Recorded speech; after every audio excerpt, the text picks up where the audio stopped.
Welcome to my video, guys. This is Phantom from Motorcycle Forum. This is my 2006 Yamaha R1 motorcycle, a very classy bike, the Raven edition.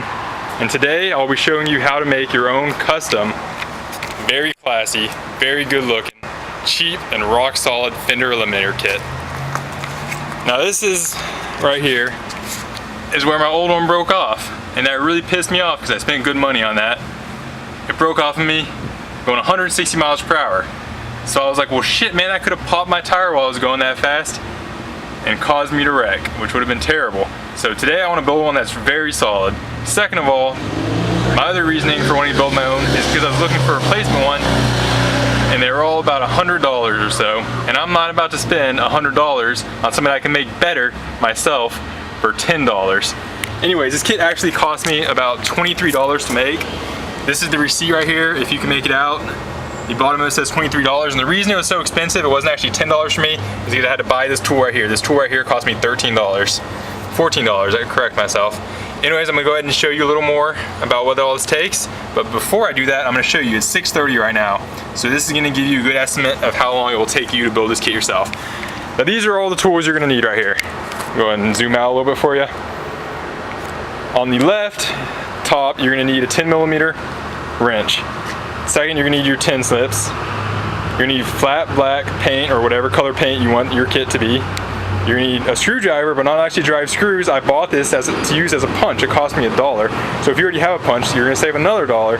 So it's gonna reduce it to less than $10. You need your gloves, but every motorcycle rider has a pair of gloves just to protect yourself from the sheet metal. This sheet metal was the most expensive thing I purchased. It cost me $5, roughly half the cost of the Fender Eliminator kit in its entirety. However, you also have to factor in the effort it takes to build the kit, but that's not really a monetary expense. This is what I'm using my hammer. It's just actually a rock. And the reason I'm using a rock is because I'm at my home away from home. I do not have a hammer with me, so might as well just use a rock. This is the guy at the hardware store even recommended. So anyways, I'm gonna go ahead and get started on this, and I will show you the time when I'm done and the finished product so you can gauge for yourself whether you want to spend the $10 and the time to make your own Fender Eliminator kit. So yeah, as you can see, it did not take me that long to make.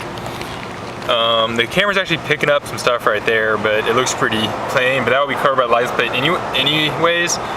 Really the only place that will be visible on the bike is from here to here, and as you can see, I cut that as straight as I possibly could.